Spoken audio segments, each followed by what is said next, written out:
Et alors, bonjour Cyril, ça c'est pour toi, Cyril, nouveau élève. Je veux profiter pour te dédier cette vidéo ici à toi parce que tu as commencé maintenant à voir, on a commencé ensemble à voir pour la première fois le contrapoint. Et alors, je veux te montrer un truc, le plus important à respecter dans le contrapoint. Pourquoi? Le contrapoint, parce que le contrapoint, en fait, qu'est-ce que c'est? C'est l'art de superposer plusieurs mélodies ensemble, non? Et créer une harmonie. Mais ça veut dire donc que tu dois avoir quatre, dans cette case ici, on a quatre instruments, donc quatre mélodies indépendantes, ok? Qu'ils vont pas se casser comment dire? Ok, t'as compris. Alors, je vais te montrer un truc très important. Donc, on essaie de choisir une harmonie. Par exemple, on fait l'accord, on va composer une tonalité du Do majeur, ok? Très simple. Donc, on prend le premier degré, accord du Do, Do, après Ré, deuxième degré, ok? Après cinquième, c'est l'accord tensif et résolution Do. Ok, magnifique. Alors, on va écrire les accords. Donc, accord du Do, super. Après, on a dit accord du Ré mineur, super. Comme ça, tu vois aussi un peu comment ça fonctionne Sibelius. Do, ti et Do. Ok. Et ici, on va décrire chaque accord. Ok, le degré de chaque accord. Donc, on a le premier degré, le deuxième degré, le cinquième degré et premier degré. Parfait. Ça, on n'a besoin pas. Alors, tu commences à écrire les notes ici de l'accord du Do. Donc, on a l'accord du Do qui c'est Do, Mi, Sol. On doit doubler forcément une note, ok? Donc, on va doubler le Do et alors on va faire Do, Sol, Mi et Do. Parfait. Ok, position large. Super. Ça sonne beaucoup mieux. Maintenant, on fait l'accord du Ré. Mais comment on va dans l'accord du Ré? Ça, c'est très important. Si tu, par exemple, avec le Do, on va vers le Ré. Avec le Sol, on va vers le La. Avec le Mi, on va vers le Fa. Avec le Do ici, on peut rester sur le Do et avoir la septième. Ok, dans cette case ici, on a aussi la septième. Alors, ici, il y a un problème. Ça veut dire ça. Do, Sol, qui va vers Ré, La. Pourquoi c'est un problème?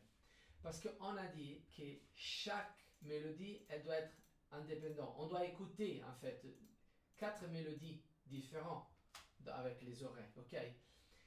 Bon, quand tu fais des intervalles des quintes, comme dans cette case ici, consécutifs, donc Do, Sol, ok, c'est un intervalle des quintes, Do, Ré, Mi, Fa, Sol, 1, 2, 3, 4, 5, et Ré, La, ça sont deux intervalles des quintes qui vont dans la même direction, ok? Quand tu fais des intervalles des quintes consécutifs ou des intervalles des huitièmes consécutifs ou unison, ok, donc tu as deux instruments qui vont jouer la même note et vont bouger dans la même direction, ok? Bon, là-bas c'est un problème. Pourquoi? Parce que tu vas perdre une mélodie, ok? Pourquoi tu vas perdre une mélodie? Parce que, imagine-toi, non? On commence dans l'unisson. Si tu as la même note, par exemple, l'alto il fait le Do, le violoncelle il fait le Do, et après les deux ils vont vers le Ré. Ah bon, ça c'est clair, non? Tu vas perdre une mélodie, parce que tu as Do, Ré, stop. Et après tu as Mi, Fa et Do qui il est lié. Super, donc ici tu as trois mélodies, pas quatre. Ok? Ça c'est clair. L'octave, c'est la même chose. Donc si tu fais Do, Do, Ré, Ré, ah ben, tu vas perdre une mélodie. Ok? Par exemple, on pouvait le faire ici, au lieu de lier le Do, tu pouvais aller vers le Ré. D'abord, ici, entre le violon 1 et le violon 7, tu as Do, Do, Ré, Ré. C'est une octave, ça. Bon, c'est plus d'une octave, mais c'est la même note, ok. Et donc, on va perdre une mélodie, ok. Donc, ça, on peut le résoudre comme ça. Ici, on a la quinte. Pourquoi la quinte aussi, c'est la même... On considère la quinte comme presque la même mélodie. Bon, je te le fais écouter. Avant de t'expliquer la physique du son, etc., je veux te le faire écouter. Si on joue des intervalles des troisièmes consécutifs, c'est joli. Si on fait l'intervalle des sixièmes, c'est joli. Si on fait un intervalle des quintes, oh, capotin, tu écoutes, tu sens que c'est vide. On va perdre, je sais pas, il manque quelque chose. Écoute, les intervalles des tierces. Les intervalles des sixièmes. Les intervalles des quintes. Ah, c'est dégueulasse, ça c'est vide. Pourquoi ça? Parce qu'en fait, ça c'est un rapport à les harmoniques. Chaque note qu'on joue avec le piano, la trompette, si on chante, si on dans la table, ok. Chaque note, en fait, c'est pas une note, comment dire, simple. En fait, le Do ici que je suis en train de jouer, il est composé par différents harmoniques, par des autres notes. En fait, on a le Do, après il y a une autre Do, une octave plus aiguë, après on a le Sol, après on a encore le Do, après le Ré, le Mi, maintenant je ne me souviens pas par cœur, mais plus ou moins c'est ça, non? Donc, entre les premières harmoniques, on a l'octave et la quinte. C'est pour ça que la quinte, elle est déjà présente, elle fait partie de la note Do, ok? Et elle est déjà très forte. Donc, quand on joue Do et aussi Sol ensemble, on est presque en train de jouer la même note, ok? Donc, si tu fais ça, tu vas... C'est pas trop coloré, un peu comme si tu vas renforcer la note. Donc, par exemple, aussi l'octave. J'ai renforcé, ça c'est cool. Si tu veux renforcer, super. Mais si tu veux avoir deux mélodies distinctes, indépendantes, comme dans le contrepoint, alors on essaie d'éviter les quintes, ok, les huitièmes. C'est pas, sont cool, hein. C'est pas que c'est pas joli. C'est uniquement, c'est toujours un rapport à qu'est-ce que tu veux faire, ok. Donc, tu veux faire deux mélodies indépendantes, on va éviter les quintes, les huitièmes d'unisson, ok. Si tu veux renforcer le son, c'est cool. Par exemple, ah ouais, la panthère rose, c'est toi, comment?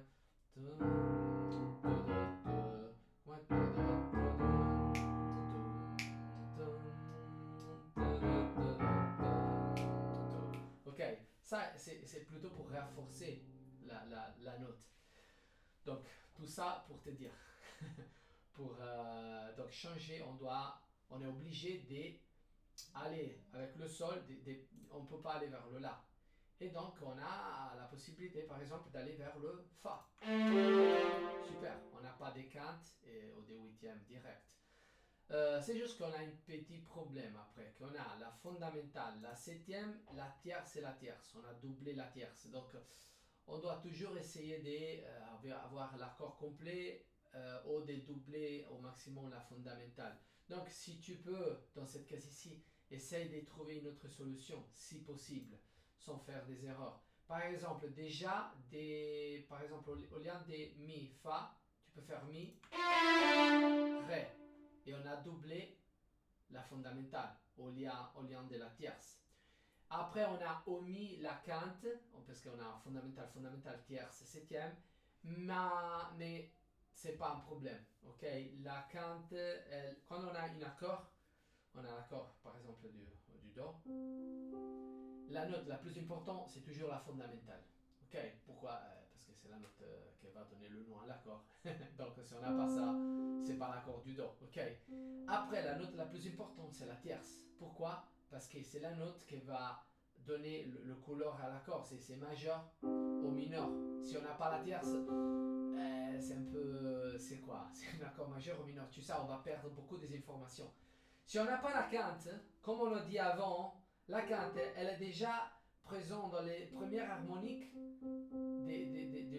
Do. Et donc, on s'affiche, ok?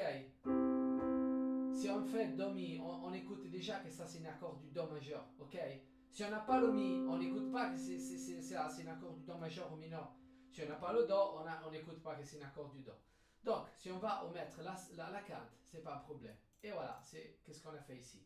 On a doublé la fondamentale, on a la tierce et on a la septième. Maintenant, on fait l'accord du Sol. La première chose qu'on fait ici, c'est toujours regarder les notes tensives. On doit résoudre les notes tensives. Ça, j'ai parlé de ça dans une autre vidéo. Donc, toutes les fois qu'on a une sensible ou une septième, on doit résoudre une descendant ou une montant. Ça, tu peux le voir dans l'autre vidéo. Mais pour l'instant, tu peux t'afficher de ça. Ok? Pense plutôt à les quintes, les huitièmes, à essayer d'éviter ça. Ok? Les quintes, les huitièmes, l'unisson direct consécutif. Donc, voilà, on a le Si ici, le Ré ici. Je peux le lire. Le Fa, je peux le lire. On a la septième du Sol. Ok, magnifique. Et après, donc on a fait Ré, Fa, Si, et on a besoin du Sol. Donc le Ré, il peut aller vers le Sol. Ok, on prête attention ici si on a des quintes, dans cette case ici, des huitièmes, des unissons directes. Donc par exemple, Ré, Fa, c'est un intervalle des tierces. Fa, Sol, c'est un intervalle des deuxièmes. Sol, Si, c'est un intervalle des tierces. Il n'y a pas... on est tranquille. Super, et donc on a le Sol, septième. Magnifique. La septième du Sol, c'est Fa, qu'on va résoudre en descendant. Le Si, c'est la sensible, qu'on va résoudre en montant, en montante. Le Sol, on peut le lier. Et le Ré, il peut retourner au Do. Parce que si on va vers le Mi, c'est plus cool. La mélodie, c'est beaucoup plus joli. Do, Ré, Mi. Ok, c'est un peu plus intéressant. Mais après, on va doubler la tierce, t'as vu? Mi, Mi, Sol, Do. Et l'accord, c'est pas trop complet. On a besoin de voir toujours un rapport à la verticale, à l'harmonie et à la mélodie, donc horizontale. Ça, c'est tout important, ok? On doit être conscient de tout. Et c'est pour ça que je t'invite à voir ça, l'harmonie, donc une verticale, et aussi une horizontale. Donc après, tu vas essayer tu essaies de chanter, de jouer les mélodies que tu as fait, ok? Pour être conscient du contrepoint, de l'harmonie et de la mélodie. Donc, Do, Do, Si, Do. Le violon Do. Mi, Ré, Sol. Ah, ça c'est la plus jolie. Après on a l'alto. Sol, Fa, Mi. Ça c'est joli, pas comme le violon 2, mais ça va. Et après le violoncelle qui c'est le plus monotone peut-être, avec le violon A. Do, Ré, Do. Mais ça va, on va écouter tous ensemble. Bon, on fait la liaison d'expression ici, que c'est plus cool. On fait jouer les arches sans changer d'archette, tu sais, avec le même arche. Comme j'ai chanté. Do, Ré, Do. Si tu n'utilises pas la liaison d'expression, le violon, le violoncelle dans cette case ici, il va jouer plutôt Do, Do, Ré, Do. Tu sais, il y a une petite pause entre les notes. Donc, liaison d'expression. On va écouter.